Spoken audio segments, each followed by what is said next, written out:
Bonjour, la retraite inquiète. Chacun sait que les revenus que l'on touche à la retraite sont inférieurs aux revenus d'activité. Alors comment maintenir son train de vie une fois que vous avez cessé donc votre activité principale?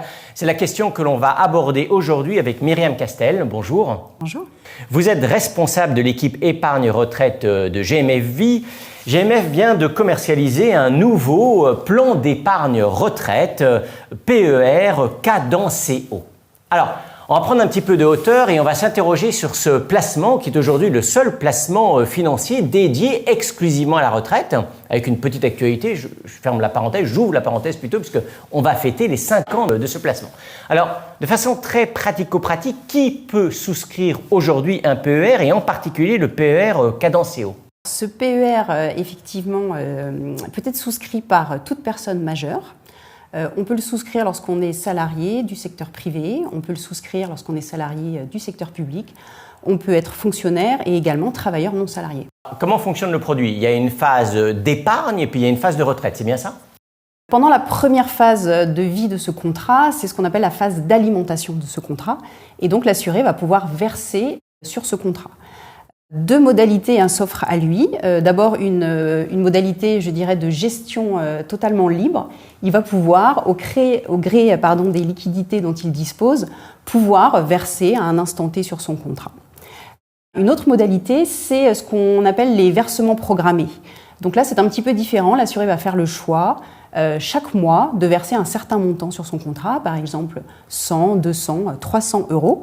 Et lorsque ce type de versement automatique est mis en place, l'assuré peut bien sûr ajuster le montant qu'il a choisi au début, donc soit à la hausse, soit à la baisse. Il peut également faire le choix de les stopper et de les remettre en place plus tard. Le PER, c'est une enveloppe fiscale et au sein de l'enveloppe, on choisit d'investir dans des fonds plus ou moins risqués. Vous, chez GMF Vie, quelle est un peu la stratégie d'investissement que vous recommandez ? Ce qui est proposé sur un contrat PER, c'est ce qu'on appelle une gestion à horizon. C'est vraiment une spécificité de ce produit. Et donc, comment fonctionne cette gestion à horizon ? C'est tout simplement, on a une grille prédéfinie entre donc, un support euro sécurisé et des supports en unités de compte qui, eux, sont donc, sur les marchés financiers, exposés sur les marchés financiers. Et selon l'horizon retraite, qui est celui de l'assuré, on va définir un certain pourcentage entre la partie sécurisée, donc euro, et la partie qui est plus risquée, unité de compte. L'idée, c'est qu'au fil des années, on va avoir une sécurisation progressive de l'épargne qui est exposée sur les marchés financiers. Et chaque année, il y aura une réallocation qui sera faite pour que la part risquée diminue au profit de la part sécurisée. L'idée, bien sûr, vous l'aurez compris, c'est qu'à l'horizon retraite, lorsque je vais pouvoir disposer de mes sommes, de mon épargne, une majorité de l'épargne soit sur le support sécurisé. Est-ce que l'argent qui est versé sur un PER est bloqué ou est-ce qu'il y a des cas de déblocage anticipé ? Alors effectivement, l'épargne que je vais construire donc, au fil des mois, au fil des années sur ce contrat est vraiment destinée à être utilisée lorsque je serai à la retraite. Et donc on parle de blocage des sommes. Pour autant, il existe quand même quelques cas de déblocage anticipé qui ont été prévus par le législateur. Et donc il est important de les connaître. Voilà pour la phase d'épargne, la phase de versement. Et puis vient la phase de retraite. Quels sont les différents choix qui s'offrent à l'assuré ? Une fois que je suis à la retraite, je vais pouvoir disposer de mon épargne. Une première possibilité qui s'offre à l'assuré, c'est de ne pas utiliser son épargne tout de suite. On peut ne pas avoir besoin dans l'immédiat, lorsqu'on arrive à la retraite, de cette épargne. On a le temps de pouvoir disposer de ces sommes. Une fois qu'on a décidé d'utiliser ces sommes, c'est vraiment très très libre en termes de modalités. L'assuré va pouvoir, par exemple, décider de sortir son épargne en une seule fois, ce qu'on appelle sortie en capital unique. Donc voilà, il dispose entièrement de ces sommes. Il peut aussi sortir sous forme de capital fractionné. Donc là, on va choisir au fil des années de sortir une certaine somme pour réaliser un projet. Ensuite, pendant plusieurs mois ou plusieurs années, on peut ne pas y toucher et puis réutiliser une partie du capital. Ça, c'est les sorties en capital qui sont donc offertes par notre PER.